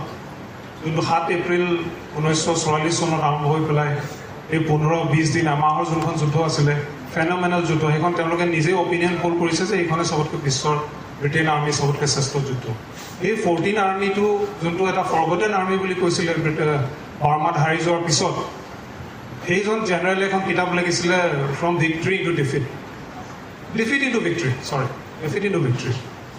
এই কিতাপখন আজি মই তেওঁলোকক বুজাই আছিলোঁ যে সেইজন জেনেৰেল কেনেকুৱা আছিলে তেওঁকতো ব্ৰিটেইন গভৰ্ণমেণ্টে গোটেইখিনি সুবিধা দিব পৰা নাছিলে কেনেকৈ তেওঁলোকে আৰ্মিবোৰ মেনেভাৰ কৰি কেনেকৈ কোনটো পজিশ্যন ক'ত দিব লাগে সেই তেনেকৈ যুদ্ধখন কৰিলে আজি যদি জাপানীজ আৰ্মিয়ে যুদ্ধত জিকিলেহেঁতেন এই ডিমাপুৰখন লৈ পেলাই কেলকাতা অধিগ্ৰহণ কৰিলেহেঁতেন কেলকাতা অধিগ্ৰহণ অসমৰ বুৰঞ্জী কি অসমটো কাট খাই গ'লহেঁতেন আৰু গোটেই ভাৰতবৰ্ষৰ বুৰঞ্জী হয়তো আজি এটা বেলেগ ৰূপ ল'লেহেঁতেন চ' ডেট ৱাজ দ্য ৱাৰ মই অকণমান হেৰি কাৰণে মই তেওঁলোকক এইবোৰ বুজাই আছোঁ জেনেৰেল স্লিম পঢ়াটো কেতিয়াও শেষ নহয় মই যেতিয়া ইউনিভাৰ্চিটিৰ পৰা আকৌ কলেজলৈ বেক কৰিলোঁ তেতিয়া পুলিচ ট্ৰেইনিং কলেজত এখন অদ্ভুত লাইব্ৰেৰী পালোঁ মই গৈ পেলাই মাজে মাজে বুকছবিলাক চাওঁ এইখনটো কিতাপ পালোঁৱেই আৰু বহুত কিতাপ পালোঁ দ্য ষ্টালিনগ্ৰেড বেটেলৰ প্ৰতি মোৰ এটা মন আছিলে যে ৱাৰ হিষ্টৰিয়ান হ'ম ৱাৰ হিষ্ট্ৰীটো মই এনে বাই ডিফল্ট ভাল লাগি থাকে ৱাৰ হিষ্টৰিয়ান হৈ যাম কেতিয়াবা লিখিম আৰু এনেকৈ কেলকাতাত দেখিছোঁ যাদৱপুৰ ইউনিভাৰ্চিটিৰ পৰা প্ৰফেচৰে ভাল ব্ৰিটেইন আৰ্মিৰ ওপৰত লিখি আছে I really get inspired, to write about those things. But again, I've said I have no time and no energy now left for all that. মনটো গৈ থাকে এনিৱে চ' সেই কিতাপখিনি মই তাত পালোঁ ইজ এ ট্ৰেজাৰ ট্ৰ'ভ অফ মানে বুকছ তাৰ মাজতে এখন ভূপিন্দৰ সিং বুলি এজন আমাৰ DIG আছিলে তেখেতে অসম পুলিচৰ ওপৰত লিখিছিলে গতিকে মই সেইখন মোৰ কিতাপখনত সন্নিৱিষ্ট কৰিলোঁ যে অসম পুলিচৰ অলপ ডকুমেণ্ট কৰি যাওঁ গতিকে মোৰ যোনবিলাক মই SP বা এডিশ্যনেল SP যোনবিলাক মই খুব ল এণ্ড অৰ্ডাৰত বেছি নাথাকোঁ এই সময়খিনি মই খেলা ধূলা আৰু মই পঢ়াত অকণমান জোৰ দিলোঁ মই বহুতখিনি কিতাপ পঢ়িলোঁ পঢ়াৰ পিছত মই নেক্সট টপিকটো আছিলে মোৰ নাৰ্কটিক্স যেতিয়া মই DIG গৈ পেলাই ডিফুলৈ গৈছিলোঁ তেতিয়া মই আকৌ যেতিয়া আমাৰ সন্ত্ৰাসবাদী সংগঠনবিলাকে যেনেকৈ বাৰ্মাত গৈ পেলাই ট্ৰেইনিং লৈছিলে কাচিন ট্ৰেইন বুলি আগতে কয় আমাৰ খুব ভয় লাগে কাচিনৰ পৰা আহিছে অমুক ফাইটাৰ্ছ আমাৰ ইয়াত ভয় লাগে কি হ'ব এতিয়া হ'লেও এইবোৰ নেগচিয়েট কৰিলোঁ তেতিয়া আমি ড্ৰাগছটো যে আমাৰ সোণালী ত্ৰিভুজৰ পৰা আহে লাওছ বাৰ্মা আৰু কম্বোডিয়া থাইলেণ্ড তো এইখন দেশৰ পৰা আহে সেইখিনি নাৰ্কটিক্স চাই পেলাই এনেকৈ আমাৰ মণিপুৰেদি সোমাই পেলাই নাগালেণ্ড সোমাই আৰু আমি কেনেকৈ খটখটিত বহি পেলাই সেই ড্ৰাগ মাফিয়াখিনিক তেওঁলোকে বিভিন্ন কৌশল কৰি পেলাই কেনেকৈ চব্জি গাড়ীত পঠিয়ায় এনেকৈ চাবোনৰ বাকচত পঠিয়ায় it is like a Netflix movie মই কাৰণে নেটফ্লিক্সটো চোৱা বাদ দিলোঁ মোক কোনোবাই কৈছোঁ যে নাৰ্কছখন বিৰাট ভাল হৈছে বোলে হেৰি পাব্লো নেৰুদা পাব্লো এস্কোবাৰ মই পাব্লো এস্কোবাৰ ওপৰত এটা আৰ্টিকেল লিখিলোঁ এখন অনলাইন মেগাজিনত মই কৈছোঁ মই কেতিয়াও নাচাওঁ নেটফ্লিক্সত মই কৈছোঁ এতিয়া আমাৰ নেটফ্লিক্স চলি আছে ইয়াতে ড্ৰাগছটো আহি আছে পাব্লোটো আমিয়ে বনিব লাগিব বা মোৰ জুনিয়ৰ কোনোবা এজন SDP বনিব লাগিব মই পাব্লোখন চালে মানে মই একচুৱেলি বিভ্ৰান্তি হৈ গ'লোঁ মই আই নট ৱাচ নেটফ্লিক্স মুভিজ ইমান নাই মই মুভিজ পৰা ধৰি কিতাপ পঢ়োঁ কিতাপ পঢ়িলে কি হয় তাত আৰু ইমাজিনেশ্যনটো ৱাইল্ড হৈ যাব পাৰে মুভিজত ইমান দিব নোৱাৰে মই নিজে কৈছোঁ নাৰ্কছখন মই একদম আই ডণ্ট প্ৰিফাৰ নাৰ্কছ যে আমি যেতিয়া যেনেকৈ ড্ৰাগছবিলাক ধৰোঁ আমি গম পালে যে ইফালে চব্জি লৈ যাব নগাঁৱৰ পৰা সেইফালে তাত ধুনীয়াকৈ পাইনেপলৰ তলত ড্ৰাগছটো লৈ আহিব আমাৰ মনত খেলোৱাই নাছিলে তাৰপিছত আমাৰ মনত খেলালে তাৰপিছত আমি ড্ৰাগছ যোনবিলাকে বিকে তেওঁলোকৰ মাজত আমি ইনফিল্ট্ৰেট কৰিব ষ্টাৰ্ট কৰিলোঁ ইনফিল্ট্ৰেট আমি কৰোঁ আমি বিভিন্ন কৌশল অৱলম্বন কৰোঁ তেওঁলোকৰ ছাপৰ্টাৰ খুব বেছি যোনবিলাক নগাঁও বিদ্ৰোহী সংগঠন তেওঁলোকে সেইবিলাকৰ পৰা বেনিফিট হয় গতিকে তেওঁলোকে ধুনীয়াকৈ মণিপুৰৰ পৰা ড্ৰাগছখিনি আনি পেলাই ডিমাপুৰ ষ্ট'ৰ কৰি আমাৰ এইফালে পাছ কৰাই দিয়ে পইজনটো আজি আমাৰ কিমান ছাত্ৰ ছাত্ৰী আমাৰ নৱপ্ৰজন্ম এইটোৰ কোৰাল গ্ৰাসত কৰিছে এইটো ক'ব নালাগে আমাৰ নগাঁও কলেজতো এনেকুৱা এটা ড্ৰাগ এৱাৰনেছ প্ৰগ্ৰেম এটা কৰিছিলোঁ কপিল শৰ্মা আহিছিলে তেখেত চলচ্চিত্ৰ এক্টৰ কপিল শৰ্মা আমি দুজনে তেতিয়া কৰিছিলোঁ নগাঁওখন এটা হটস্পট হৈ গৈছিলে ড্ৰাগছৰ আমি মোৰ কাৰ্যকালত 64ত আমি 64 কেজি হিৰ'ইন ধৰিছিলোঁ আমাৰ সেই ৰেঞ্জটোত আৰু 2005 চনত গোটেই অসমত আছিলে হিৰ'ইন চিজ অফ 5 কেজি মই থাকোঁতে 64 kg আমাৰ এজন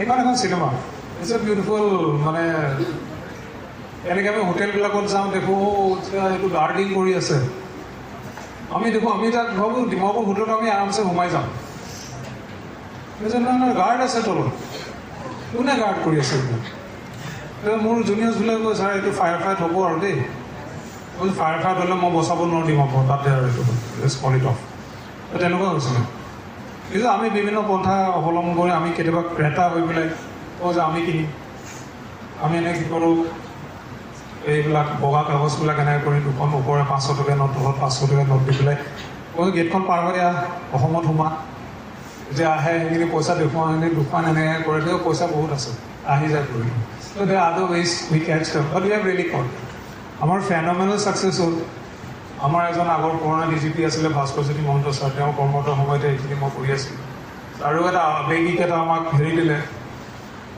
অংগীকাৰ দিছে যে তহঁতি কেলৈ পৰা নাই কি হৈছে তহঁত মই ছাৰ কৰিম ছাৰ অকণ সময় দিয়ক তাৰপিছত এইখিনি পন্থা অৱলম্বন কৰি তাৰপিছত আমাৰ যোনটো ছাকচেছ ষ্টৰিটো এনেই আপোনালোকক এটা মই ষ্টেটছ দিওঁ এবাৰ 4খন কাণ্ট্ৰিয়ে ভাবিলে যে ড্ৰাগছটো শেষ কৰি দিম আমি সোণালী ত্ৰিভুজত তাৰ মাজত চাইনাও আছে China Thailand Burma Cambodia trilateral quadrilateral some kind of a form billions of dollars and দিছে নাই নাই একদম USA গম পাই যাব আমি একদম পূৰা শেষ কৰি দিম আৰু সোণালী ত্ৰিভুজত ড্ৰাগছ নাথাকে billions of money, billions of drugs are in the world. It controls till the streets of New York. New York যদি ড্ৰাগছ আহে সেইটো তাপাই যাব কোকেইনটো বেলেগ কোকেইনটো পাবলো নেৰুটা সেইটো কলম্বিয়া এইটো এতিয়া আহি আছে সেইটো বেছি দামী কাৰণে ইয়াত নাহে কোকেইনি চ' কষ্টলি ইয়াত নাহে এনিৱে কোৱাড্ৰিলেটাৰেল যোনটো কৰিলে 16 কেজি পাইছে 16 কেজি 4খন দেশে মিলি 4 বছৰ এইটো ধৰিব নোৱাৰে মই how funny is this it's there you can check up the net we have done amazing Assam পুলিচক কেতিয়াও আণ্ডাৰষ্টিমেট কৰিব নালাগে এটা উগ্ৰপন্থী যোনটো আমাৰ 90 দশকৰ যোনখিনি অভিজ্ঞতা এতিয়াতো আমি সেইটো পাৰ হৈ পেলাই বেলেগত আহিলোঁ ড্ৰাগছৰ যোনটো চলি আছে হয়তো আমি কেতিয়াবা সেইটো নিৰ্মূল কৰিবলৈ সক্ষম হ'ম এইটো এটা খুব ভাল কোৰ্চ আপোনালোকে ইউনিফৰ্ম ছাৰ্ভিচৰ প্ৰতি মই এতিয়া আহি পেলাই যদি কওঁ যে পুলিচত নোসোমাব খুব বেয়া কথা হ'ব গতিকে মই আশা কৰিম যে আপোনালোকে অকণমান কষ্ট কৰক APSC এক্সামটো সদায় হৈ থাকে UPSC হৈ থাকে আপোনালোকে সুৰজিত মোক নালাগে সুৰজিত শৰ্মা ছাৰৰ ওচৰত আহিলেও বহুতখিনি আপোনালোকে গাইডেঞ্চ পাব মীনাক্ষী আছে গাইড কৰি দিব আৰু বুকছ আছে আমিও অসম পুলিচ হেডকোৱাৰ্টাৰৰ পৰা বুকছ দিওঁ মই কেইখনমান কলেজত দিছোঁ মই কলেজত দিলোঁ মানে চাইজেবল সময়ত বুকছ দি দিম ত' মই আকৌ ৰিকুৱেষ্ট কৰিম যাতে উই কেন গিভ চাম বুকছ টু ইউ আমি আপোনালোকৰ লাইব্ৰেৰীত সেইখিনি কিতাপ আমি দিবলৈ চেষ্টা কৰিম অকণমান সময় লাগিব বাট সেইখিনি দিম ইউনিফৰ্ম ছাৰ্ভিচটো ত্যাগ আছে দেশ মাতৃৰ কাৰণে আপোনালোকে অৰিহণা কৰিব পাৰিব যেনেকৈ সুৰজিত ছাৰ দাই ক'লে যে আমাৰ সমস্যাখিনি আমি বেছি ভালকৈ বুজি পাওঁ আমি কোনটো ট্ৰেজেক্টৰীত আছোঁ এতিয়া শান্তিটো আমাক খুবেই দৰকাৰ নহ'লে আমিতো কেতিয়াও মণিপুৰ আৰু নাগালেণ্ড নিচিনা হ'বলৈ বিচৰা নাই আজি তাত পুলিচৰ 7টা বজাৰ পিছত তেনেকৈ নাগালেণ্ডত আপুনি পুলিচ বিচাৰি নাপায় আপোনালোকে যদি ডিমাপুৰত 7টা বজাত গৈ পেলাই পায়গৈ আপোনালোকে দেখিব যে পুলিচ SPয়ে বেডমিণ্টন খেলি আছে আৰু খ্ৰীষ্টমাছ সময়ত প্ৰায় থানাবিলাক লক হৈ থাকে মই প্ৰথমতে বিশ্বাস কৰা নাই মই থানা লক হৈ যায় কেনেকৈ আমাৰ অসমতো অসম্ভৱ কথা 24 hours উই অ'পেন নাগালেণ্ডত তেনেকৈ নাই চবে ভেকেশ্যনত গুচি যায় বৰ ধুনীয়াকৈ বন্ধ গোটেই খ্ৰীষ্টমাছ ছিজন আমি জানুৱাৰী মাহটো নাপায় আৰু তো তেনেকৈ চলি আছে বহুত ৰাজ্য চলি আছে মণিপুৰতো সেই ড্ৰাগছৰ পৰা গৈ পেলাই মই মোৰ কিতাপখনত এইটো লাষ্ট চেপ্টাৰ বনাই পেলাই সেইটো মই ডকুমেণ্ট কৰিছোঁ এনেকৈ ড্ৰাগছে মানে পলিটিকেল চিষ্টেমটো ইনষ্টেবল কৰি দিয়ে কেনেকৈ কৰিব আপোনালোকক মই সুধিছোঁ কেনেকৈ কৰিব কোৱাচোন তোমালোকৰ মাজৰ পৰা কোৱা এইটো এখন ছ'চাইটি ড্ৰাগছে কেনেকৈ মানে পলিটিকেল চিষ্টেমটো ইনফ্লুৱেঞ্চ কৰিব পাৰে পলিটিকেল চায়েন্সৰ ষ্টুডেণ্টছ কোনোবা আছে নেকি আৰু এটা মই অনুগ্ৰহ কৰিম যে মই ৱাইণ্ড এট আপ মোৰ খালি আৰু 2-3 মিনিট মই ক'ম তাৰপিছত মই ইণ্টাৰেক্টিভ ছেশ্যন আপোনালোকে যদি কিবা প্ৰশ্ন কৰে ছাত্ৰ ছাত্ৰীয়ে এনিথিং লাষ্ট মই ৱাইণ্ড আপ মাই কৰ্চ এইটো মোৰ পচন্দ আপোনালোকে কওকচোন অকণমান যদি এনেকৈ ইনফ্লুৱেঞ্চ কৰি দিব ইলেকশ্যনবিলাক, তেতিয়াহে আমাৰ ৰাজনৈতিকভাৱে অস্থিৰ হৈ যাব।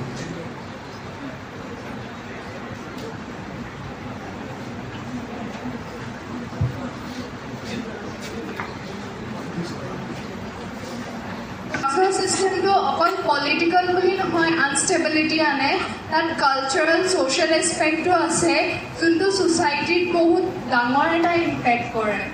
চ' অভাৰঅল এটা পলিটিকেল বুলি নহয়, অল দ্য এছপেক্টছত আমি চাব পাৰোঁ, বিকজ সেই ড্ৰাগছটোৱে ইনষ্টেবিলিটি আনে ছ'চাইটিত। চ' সেইটো কাৰণে এটা এছপেক্ট চালে সেইটো justify নকৰিব, but all the aspects are responsible for bringing instability. Overall instability. Yes, Actually, very good. What's your name? So my name is Namrata Bora and I'm from Political Science Department. Yeah, great. You have done good job for your department. Thank you, sir. Thank you so much. Thank you so much. That's it. Awesome. Awesome. মানে মই কেইখনমান কাণ্ট্ৰিৰ political ইনষ্টেবিলিটিটো চাইছিলোঁ, চাই পেলাই Tajikistan দেখিছোঁ, মানে আনকি দুখন কাণ্ট্ৰিৰ মাজত ৱাৰো হৈ যাব, তাজিকিস্তান কাজাকাস্তান, কিৰ্গিস্তান, সেই দুখন কাণ্ট্ৰিৰ মাজত বৰ্ডাৰ ৱাৰ্ছ কৰি দিলে, যোনটো কাৰণে ড্ৰাগ ৰোডটো এনেকৈ পাৰ হৈ যায়। ইমানখিনি ইনফ্লুৱেঞ্চ কৰে, আৰু ইমানবিলাক ৰাইটাৰ্ছ আছে তেওঁলোকে সেইটো সদায় কৈ আছে, পলিটিকেলি ইনফ্লুৱেঞ্চ কৰে। আৰু যেনেকৈ ভণ্টিয়ে কৈছে ইউথছবিলাক বহুত কাণ্ট্ৰিত আমি আমাৰ ওচৰ পাজৰে দেখিছোঁ, youths are behaving very different, Gen Z is different, মানে behaving very differently. So' it may be that factor.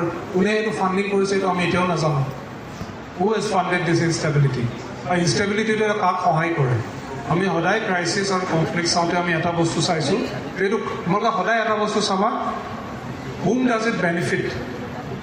ইনষ্টেবিলিটিটোৱে কাক বেনিফিট কৰিব? That is important. সদায় সেইটো প্ৰশ্ন মেইন।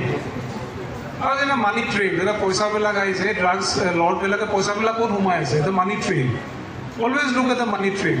ডাঙৰ যে ইনভেষ্টিগেশ্যনবিলাক হ'ব ড্ৰাগছৰ ওপৰত, they will look at the money trail. পইচাটো ক'ত আহিছে, ক'ত যাব? Is it going through some financial system, it is going through some real estate, কি হৈ আছে, what is happening? So' that is where you have to reach. আৰু আমি যদি নিজকে এতিয়াৰ পৰা এনগেজ নকৰোঁ, we cannot become like hour neighbouring countries, ন?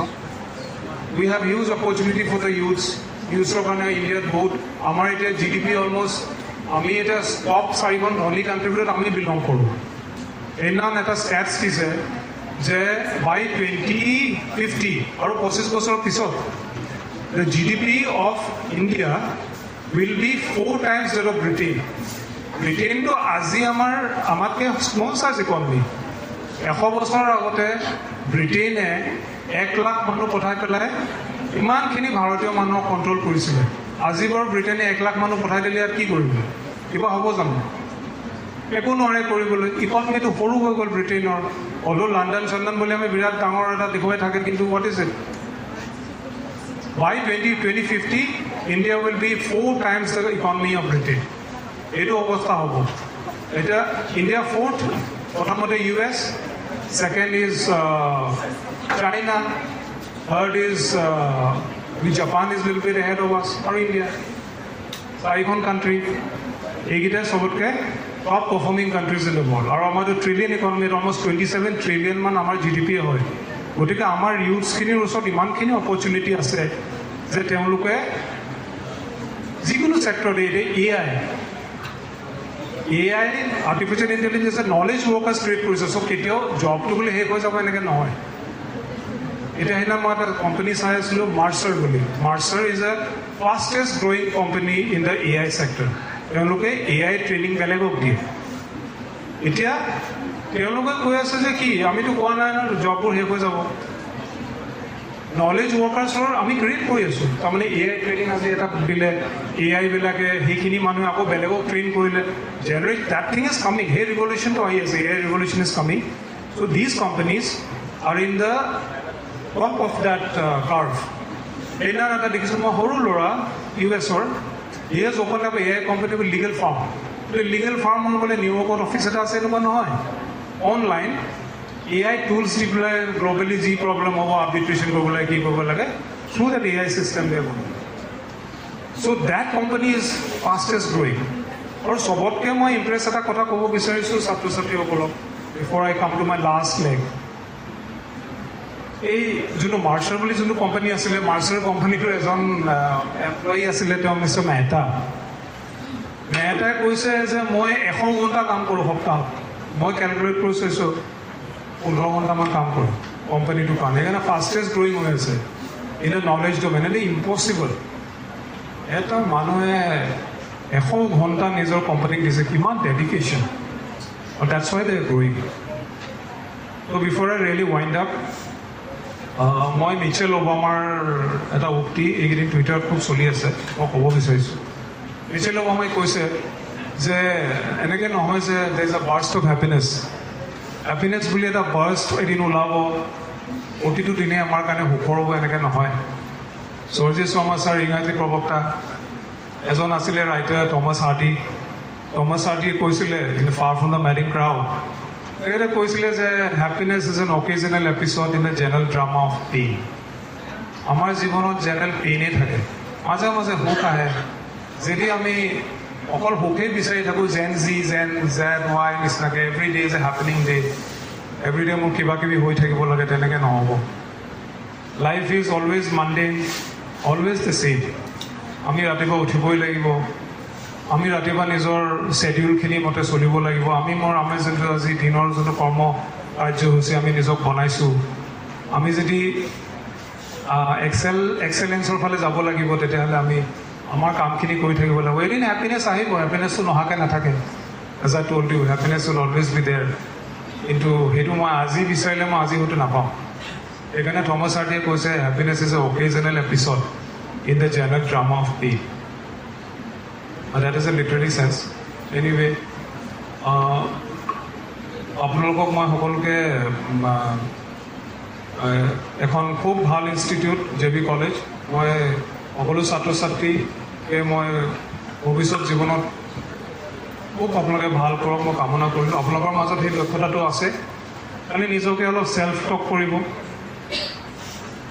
এবাৰ কৈ চাব নিজকে এবাৰ কৈ চাওক last you will do it আৰু ফাইনেলি আমি ভাল চিটিজেন বনিব লাগে we have to be good citizens law abiding citizens কাণ্ট্ৰিখনে খুব প্ৰগ্ৰেছ কৰিছে আমি এতিয়া we are not in a period of instability as a country গতিকে এই ট্ৰেজেক্টৰীটো বুজি পাব but let us not be influenced by what is happening around us because there as your esteemed the student from first semester has always said there are other factors culturally আমি খুব strong হয় as a nation we are very strong so let us behave responsibly আৰু বহুত opportunity আছে আপোনালোকে employment newsখন চাব employment newsত আছে uniform service as well as police ununiformed service যোনবিলাক IB intelligence bureau আছে research analysis wing আছে তেওঁলোকৰ এক্সাম হৈ থাকে অকল আমাৰ ষ্টেটৰটো নহয় আপোনালোকে employment newsখন চাব আৰু আপোনালোকৰ peers যোনবিলাক দিল্লী গৈছে ক'ৰবাত গৈছে হেনো ঘূৰি থাকিব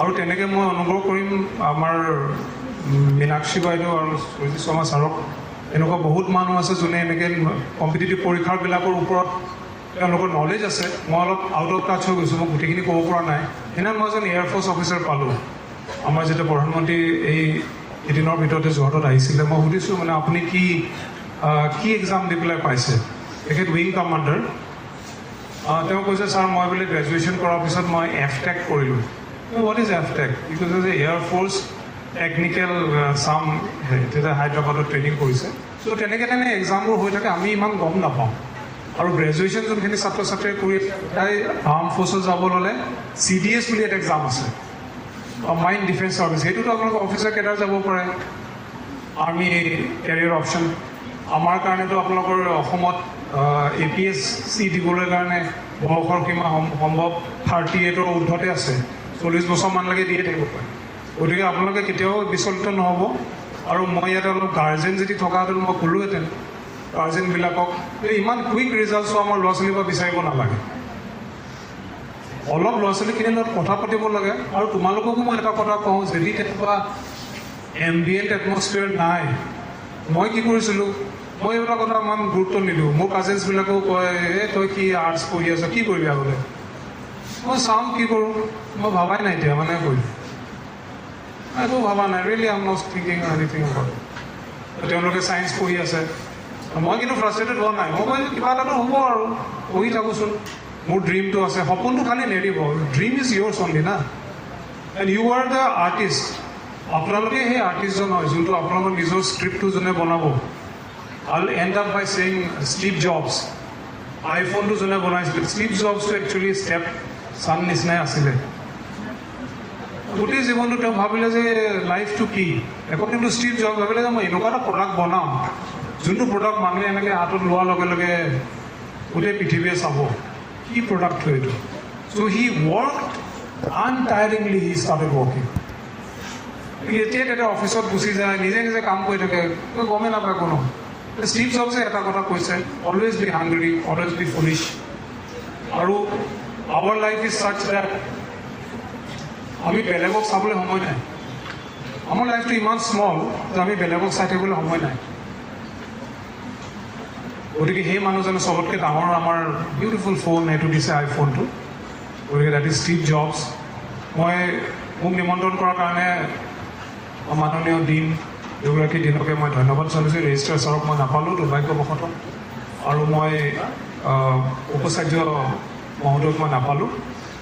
মই প্ৰবক্তাসকলে আহি পেলাই ছাত্ৰ ছাত্ৰীসকলৰ মোৰ লগত মাজত বহি পেলাই ইয়াত তেওঁলোকে উদগনি জনোৱাৰ কাৰণে মোৰ এটা মনত বিশ্বাস আহিছে যে এইখন কলেজে খুবেই ভাল কৰিব। মই খুব আশাবাদী JB কলেজ আমাৰ নিজৰ ডিষ্ট্ৰিক্টৰ কলেজ, ইউনিভাৰ্চিটি হৈ গ'ল এতিয়া। গতিকে সকলো ছাত্ৰ ছাত্ৰীকে মই উজ্জ্বল ভৱিষ্যত কামনা কৰিছোঁ। তেওঁলোকে অসমত নাম কৰক, অসমৰ ভাল ভাল পজিশ্যনবিলাক তেওঁলোকে এপ্লাই কৰক। আৰু মই ভাবোঁ খুব দক্ষ প্ৰফেচাৰ আছে, বৰদলৈ চাহাবো আহিছে, তেখেতকো কেতিয়াবা সম্বল ব্যক্তি হিচাপে মাতি পেলাই আপোনালোকে আগবাঢ়ি যাব লাগিব। It is always a very small global world, we are living in a global village, interconnected global village, একদম স্মল হয়। গতিকে খবৰ খাতিবিলাক সদায় লৈ থাকিব, and don't lose hope. And thank you so much for giving me a patient hearing. And I will ask if you have any questions to ask me. You are most welcome. Thank you so much.